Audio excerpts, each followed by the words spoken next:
Le cerveau de tes prospects va oublier 99% de tes pubs, de tes VSL, de tes webinaires et de tes challenges 3 jours. Il va même oublier les 45 minutes qu'il a eues en appel avec ton closer. Mais il y a un seul truc que tes prospects n'oublieront jamais, et je vais te le révéler dans quelques secondes. Juste avant, j'aimerais te faire comprendre que le cerveau humain n'est pas câblé juste pour retenir des phrases. Et quand tu comprends ça, tu comprends que pour que tes prospects, clients restent fidèles, que tu restes dans leur tête, tu dois jouer sur autre chose que juste du texte. Tu dois jouer sur autre chose que juste des mots. Tout le monde dit que le copywriting, c'est l'art d'écrire des mots qui vont convertir. Moi, je vois pas du tout la chose comme ça. Moi, je vois la chose, j'allais spoil, mais allons-y. La seule chose que le cerveau de tes prospects n'oublieront jamais, c'est le ressenti qu'ils ont eu en lisant tes pubs. C'est le ressenti qu'ils ont eu en participant à ton challenge 3 jours ou 5 jours. Le ressenti qu'ils ont eu en écoutant ton webinaire ou en étant en appel de vente avec un de tes closers. Ça, le cerveau n'oubliera jamais. Le cerveau, il est câblé pour l'efficience. On est câblé pour maximiser l'efficience de nos calories et pour survivre. Et donc, naturellement, tout ce qu'il entend en longueur de journée de ton marketing, de tes pubs, de tes closers, il s'en fout, il va oublier. Il y a une seule chose qu'il n'oublie jamais, c'est tes pubs. Enfin, c'est tes émotions. Les émotions que tu lui transmets. L'espoir, par exemple, qu'il va ressentir en appel de vente par rapport à sa situation. Si c'est une personne qui est en galère et tu lui refais ressentir qu'il y a d'espoir et tu y crois vraiment et que ton closer transmet un niveau de certitude et un niveau d'énergie par rapport à l'espoir qu'il a par rapport au prospect qu'il a en face de lui, cette émotion-là, le lendemain, 4 jours après, même si la personne ne l'a pas closé, il va pas l'oublier. Tout le pitch, il a oublié. L'espoir qu'il a ressenti, il va pas l'oublier. Et c'est ça qui peut le faire passer à l'action. Du coup, quand tu comprends ça, enfin, du coup, ouais, comme je te l'ai expliqué, le cerveau est optimisé pour l'efficience. On oublie tout ce qu'on voit, tout ce qu'on lit. Par contre, on n'oublie jamais ce qu'on ressent. Et comment tu peux en tirer parti dans ta boîte? Premièrement, dans tes pubs, il faut que ton copywriter, et j'espère que c'est un copywriter qui fait tes pubs et pas juste ton media buyer, sinon c'est compliqué. Il faut que tu aies une personne spécifique à chaque poste. Il faut que ton copywriter, tu ailles le voir et tu lui demandes, OK, John, est-ce qu'à chaque fois que tu écris une publicité, tu te demandes quelle émotion tu veux susciter? Et quand je dis quelle émotion, il y a une seule émotion. Moi, quand j'écris des pubs, des fois, je vais énerver la personne. Je vais vouloir générer de la colère. Des fois, je vais vouloir générer de la nostalgie. Je crois que j'avais écrit tout ça ici. Non, je n'avais pas écrit. Nostalgie. Des fois, des regrets. Du plaisir. Des fois, je vais générer de la peur. Du manque. De l'envie. De l'espoir, très souvent aussi. Pour faire passer la personne à l'action. Et c'est ça qu'il doit faire.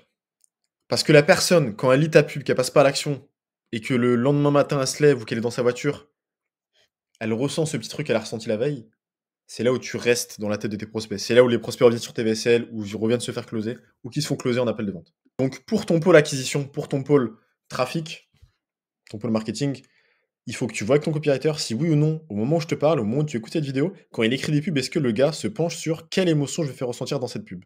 Et une seule émotion, pas 12, pas 15, une émotion, pas deux, une seule. Deuxièmement, tes closers.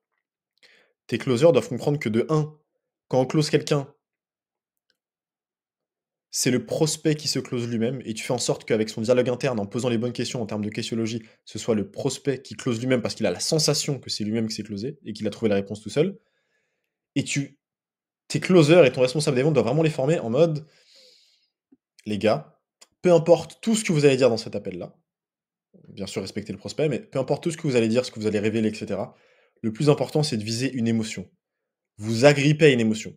Et là où ça devient vraiment puissant, c'est quand ton pôle vente et ton pôle marketing sont main dans la main, et que dans la publicité, on va aller générer une certaine émotion de nostalgie, par exemple, et que l'équipe marketing va transmettre ça, que les appels de cette semaine qui arrivent avec le webinaire, ça va être des émotions de nostalgie, ils transmettent ça aux closers, et les closers, ils se focalisent sur l'émotion de nostalgie. Et ils vendent ça. Et ils convertissent grâce à cette émotion.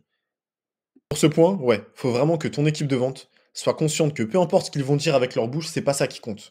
Ce qui compte, c'est quel ressenti la personne va avoir et qu'est-ce qui va rester gravé en elle. Pas tout ce que je vais dire, ça on s'en fout. Qu'est-ce qui va rester gravé en elle et qu'est-ce que je peux lui faire ressentir de la douleur, remuer le couteau dans la plaie, de la nostalgie, de l'espoir, de la colère, peu importe, mais en fonction du profil psychologique que j'ai en face de moi par rapport à la personne que j'ai en face de moi.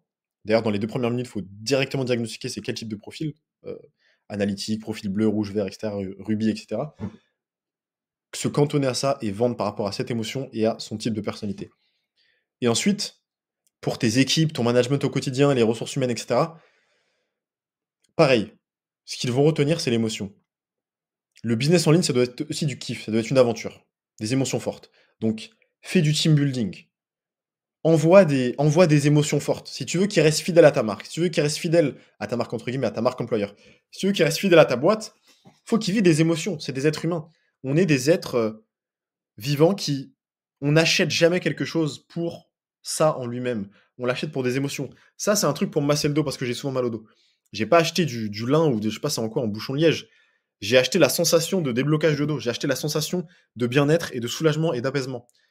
Quand tu achètes une belle voiture, tu achètes les émotions de la voiture quand elle va vite.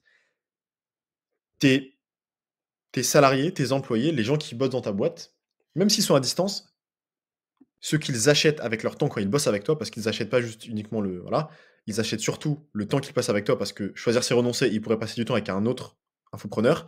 S'ils sont avec toi, ou dans le corporate, monde classique, s'ils sont avec toi, c'est parce qu'ils veulent vivre aussi des émotions. Et si tu leur fais vivre ces émotions, et qu'ils sentent qu'ils sont accomplis, qu'ils sentent qu'ils sont en train de d'évoluer dans leur carrière, qu'ils sentent qu'il y a un vrai impact, qu'ils ont une gratitude à faire ce qu'ils font parce qu'ils amènent un énorme impact à tes clients, ils resteront sur le long terme. Par contre, s'ils ont le ressenti, ils sont en train d'arnaquer les gens, ils ont le ressenti qu'il n'y a pas de mouvement, qu'il n'y a pas quelque chose qui est créé avec ce que vous faites au quotidien, ils resteront pas très longtemps. Donc ça, c'est pour les ressources humaines. D'un point de vue perso pour toi, je te dirais de beaucoup plus kiffer parce que j'ai l'impression que la majorité des gens se prennent trop au sérieux sur le business en ligne et sur le business physique. C'est un jeu. On est dans un jeu, prends du kiff et raisonne pas